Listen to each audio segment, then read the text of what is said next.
If you pull up to a gas station right now and ask the attendant what you should put in your truck, most of them will shrug and point at the pump. That tells you something right there. Gas stations are not in the business of telling you the truth about fuel. They're in the business of selling you whatever moves off the pump that day. And that silence costs you money, damages your engine, or both. I'm Wade Tucker, and I've been turning wrenches on pickup trucks since 1987. I've pulled engines, done fuel system work on dozens of trucks, and learned what gas stations do not want you to know. 15 of those secrets are coming up right now.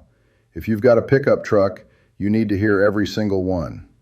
Most truck owners think fuel is fuel. You pull up, you pump, you go. That is what they want you to think. Because the moment you start paying attention to what you're actually putting in your tank, you start asking questions. And questions cut into their profit margins. So gas stations protect these secrets like their lives depend on it. And in a way, they do. Let me show you what they've been hiding from you. Number one, and this is the one that will make you angry. Most gas station pumps have fuel sitting in underground tanks for weeks, sometimes months. That fuel degrades, it oxidizes, it absorbs moisture from the tank walls, especially in humid climates. When you pump that old fuel into your truck, you're not getting what the label says. You're getting stale fuel that can clog your fuel injectors and leave carbon deposits on your intake valves. The stations know this. They don't rotate their underground tanks as often as they should because rotation costs money.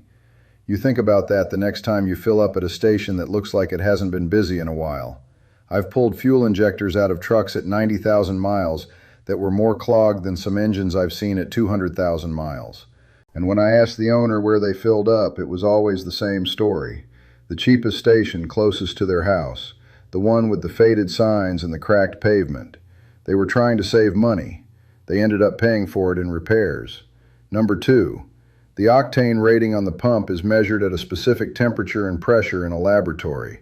That is not the temperature and pressure inside the tank underground at your local station. Fuel expands when it's hot. An underground tank that sits in the summer sun can heat fuel well above the temperature used for the official octane rating. At higher temperatures, the effective octane rating of your fuel drops. You could be paying for 87 octane and getting the equivalent of 84. Gas stations know this. They've known it for decades, and they do nothing about it. Fixing it costs money, and the regulations in most states do not require them to adjust the posted octane rating for actual storage temperatures. There is no state in this country that requires a gas station to recalibrate its octane posting based on ambient temperature. None. So that number on the pump is a best-case scenario, the number you would get if the fuel were tested under ideal laboratory conditions. On a 90-degree day in August in Tennessee, the fuel in that underground tank runs 15 degrees hotter than the test temperature. The octane rating has dropped. You paid for premium and you got mid-grade at best. Number three, top-tier detergent gasoline is the single most important specification you should be looking for when you fill up. This is not my opinion. General Motors, Ford, and Chrysler all recommended top tier in their owner's manuals for vehicles built after 2004. Toyota and Honda have recommended it even longer. Top tier is a program that requires a minimum level of detergent additives in the fuel. Without sufficient detergents, fuel leaves deposits on your intake valves, your fuel injectors, and your combustion chambers. These deposits accumulate over time and cause misfires, reduced power, poor fuel economy, and rough idling. If you're running non-top tier fuel in your truck and you're wondering why it runs rough at 80,000 miles, that is probably why. Gas stations selling non-top tier fuel do not tell you that their fuel is missing the additive package your engine was designed to run on. Most major gas station chains sell top tier fuel. Shell, Chevron, BP, ExxonMobil, the major brands all participate in the program.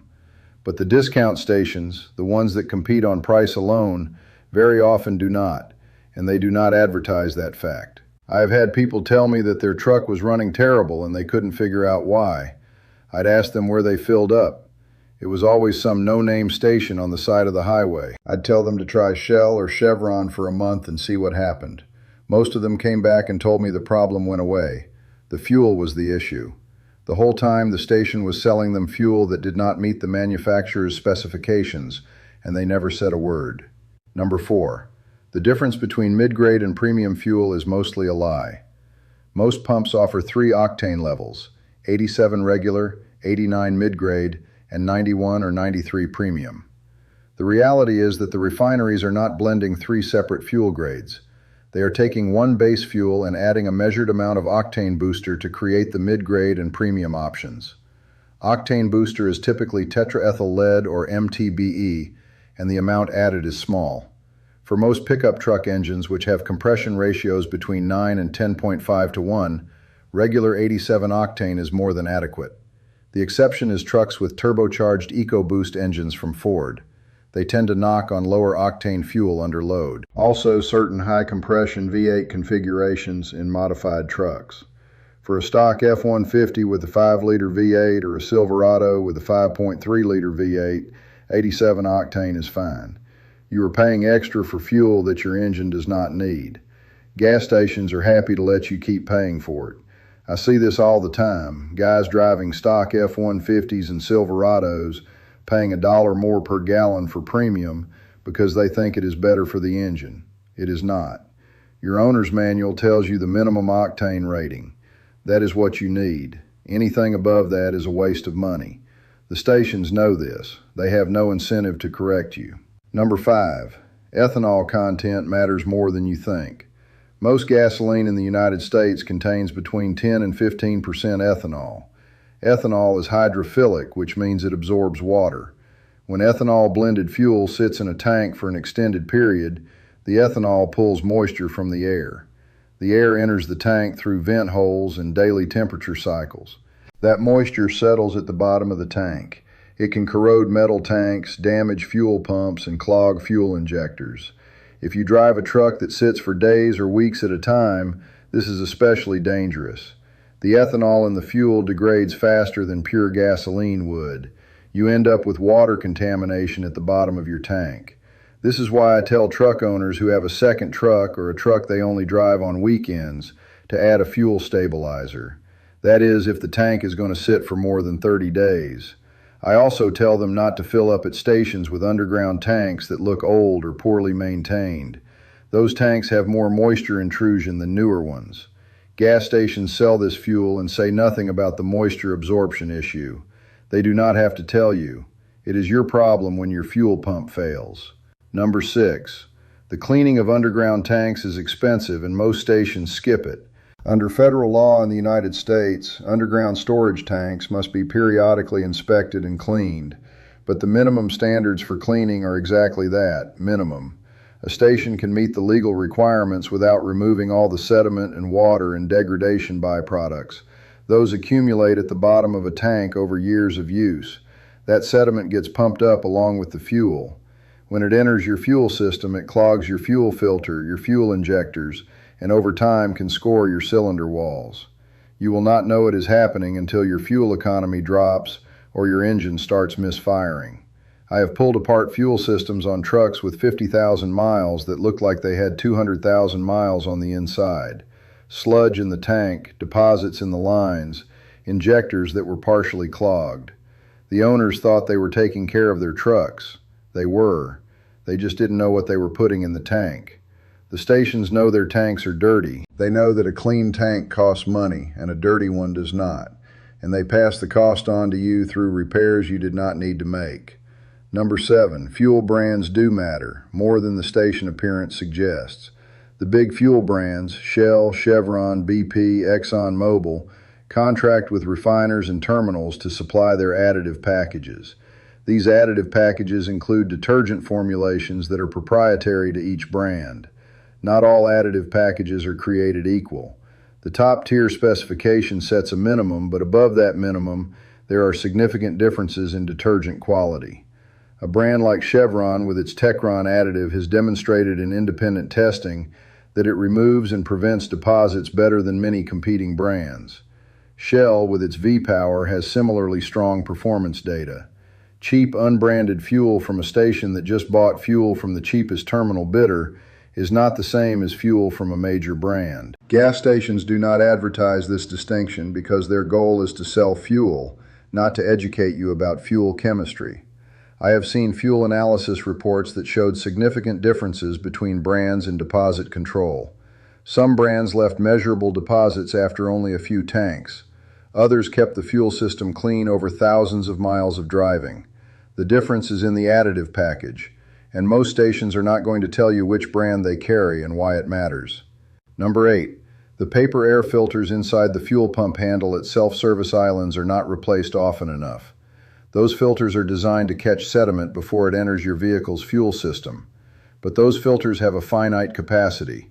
Once they are saturated with debris and moisture, they start to bypass. That means sediment goes directly into your tank. Many gas station attendants do not even know those filters exist, let alone when they were last changed. A clogged or saturated filter at the pump is essentially a sieve that lets everything through. Gas stations do not publicize the service intervals for those filters because doing so would create an obligation to maintain them properly. It is easier and cheaper to say nothing. I have talked to station owners who had no idea those filters needed to be changed on any kind of schedule. They thought the system was maintenance-free. It is not. If that filter is clogged or bypassed, you get whatever sediment is in that underground tank. It goes straight to your fuel filter, your fuel pump, and potentially your injectors. That is your money. That is your engine. Number 9. The temperature of the fuel when it arrives at the station matters. Fuel is transported in tanker trucks that can carry different fuel grades from different terminals. When a tanker makes multiple deliveries, residual fuel from previous loads can mix with new fuel in the truck. A station that receives fuel from a truck that previously carried diesel can contaminate its gasoline supply. This is called cross-contamination, and it can happen even when proper procedures are followed. Small amounts of diesel and gasoline cause poor combustion, engine knocking, and catalytic converter damage over time. Gas stations are not required to disclose cross-contamination events to the public unless the contamination level exceeds a specific threshold. If your truck runs poorly after filling up at a particular station, cross-contamination is one of the things you should consider. This is not common, but it happens. And when it does, the station does not post a sign. They just keep selling the fuel until someone complains or a test reveals the problem. By then, you may already have damaged your engine. Number 10. Cash discounts exist at most stations, but employees are trained not to mention them. When you pay cash instead of credit card, the station saves the processing fee, typically 2 to 3% of the transaction. Many stations pass a portion of that savings back to cash customers. But the employees at the pump are not trained to tell you. They are trained to take your credit card and process it quickly. The discount shows up as a lower pump price only at stations that have separate cash and credit prices posted prominently. Most do not. You have to ask. And most truck owners never ask. That is 3% back on every gallon. Over a year of driving a pickup truck, that can add up to real money, especially if you drive as much as I know some of you do. The station knows about the discount. The employee knows about the discount. But you are not going to hear about it unless you ask. That is how it works. That is by design. Number 11. The myth about filling up in the morning.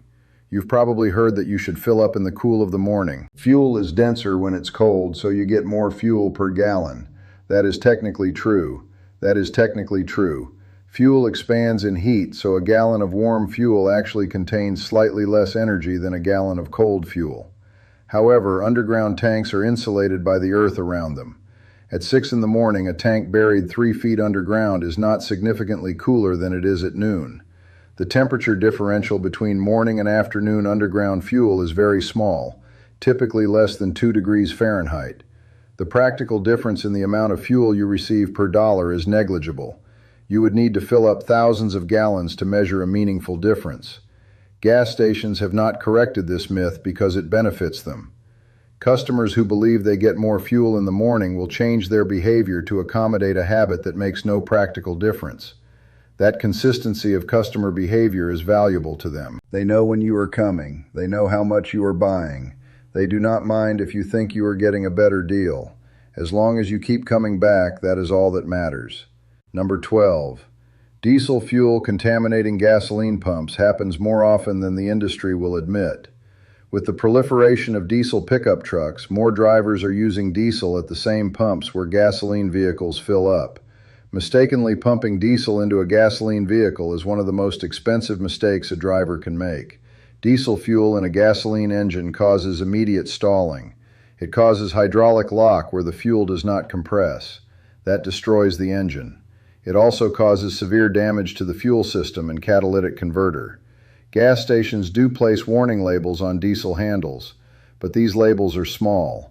They are positioned at eye level and designed to be noticed rather than prominent. The reason is that a prominent warning with large lettering creates legal exposure for the station if someone makes a mistake. A subtle label lets the station claim it provided adequate warning while minimizing the visual reminder that might make customers more cautious. You do not see gas stations advertising the consequences of misfueling. That would highlight a risk that they have economic incentive to minimize rather than eliminate. I have heard stories from mechanics who have seen engines destroyed by misfueling. The repair bills are in the thousands. The station bears none of that cost. That is on you. Number 13. The additive packages that gas stations sell at the pump are mostly marketing. The bottles of fuel injector cleaner and octane booster displayed next to the register are marketed with dramatic claims. They claim to clean your fuel system, restore performance, and protect your engine. Some of them do what they claim, most do not. The ones that contain polyisobutylene amine detergents can help with deposit removal, and products like Seafoam have documented cleaning properties. But the cheap bottles sold for $3 or $4 at the convenience store counter are typically petroleum-based solvents. They do very little for modern high-pressure direct injection engines. Your money is better spent buying top-tier fuel consistently than buying bottle after bottle of marginal additive at the pump. Gas stations make significant margins on those bottles, and they position them where you cannot miss them on your way out. They are right there at eye level as you walk to pay. They are designed to catch you at the last moment. You are already thinking about your truck and whether you should be doing something more for it. You are, but not with that $3 bottle. Number 14. The vapor recovery system on modern gas pumps captures fuel vapors that used to escape into the atmosphere during filling. This is good for the environment. It is not so good for you when the vapor recovery system malfunctions or is poorly maintained. A malfunctioning vapor recovery system creates back pressure in the filler neck. When you try to top off your tank after the automatic shutoff clicks, the back pressure forces fuel back out. It goes onto the ground instead of into your tank. You think your tank is full when it is not. The station knows this happens. They know the vapor recovery systems need regular calibration and maintenance. They do not always provide it. You end up with a tank that the gauge says is full, but that actually needs 2 or 3 more gallons to be truly full. That missing fuel is your money, going back into the station's underground tank. Over a year of driving, if you are losing 2 gallons a month to this, that is 24 gallons you paid for. They never made it to your tank. Number 15. The single most important secret gas stations protect is this. They know that most truck owners do not read their owner's manual when it comes to fuel recommendations. Your owner's manual tells you the minimum octane rating for your specific engine. It tells you whether your engine requires top-tier detergent fuel. It tells you the fuel system capacity and the consequences of using improper fuel. Most truck owners have never opened that section of their manual. They rely on habit, on what they see other people doing, or on whatever the station attendant seems to suggest. Gas stations count on that, because the moment you start reading your manual and following its specifications, you start asking questions. You ask whether the fuel you are buying meets those specifications, and you start filling up at stations that meet them. That is a customer the station has less margin on, because an informed customer buys smarter. Gas stations do not have an economic incentive to help you be that customer. That is why they protect every single one of these secrets. That is why they will keep protecting them until you stop letting them. If you are watching this and you own a pickup truck, I need you to do 2 things. First, go subscribe to this channel right now. I have been turning wrenches on pickup trucks for almost 40 years. I put out videos every week where I tell you what dealers and manufacturers and gas stations do not want you to know. Subscribe and hit the bell so you never miss a video. Second, leave a comment below and tell me which one of these fuel secrets surprised you the most. Did you know about the octane rating temperature issue? Have you noticed a difference between top tier and non-top tier stations in how your truck runs? I read every comment and I respond to as many as I can. Those comments are how I know what videos to make next. I'll see you in the next one.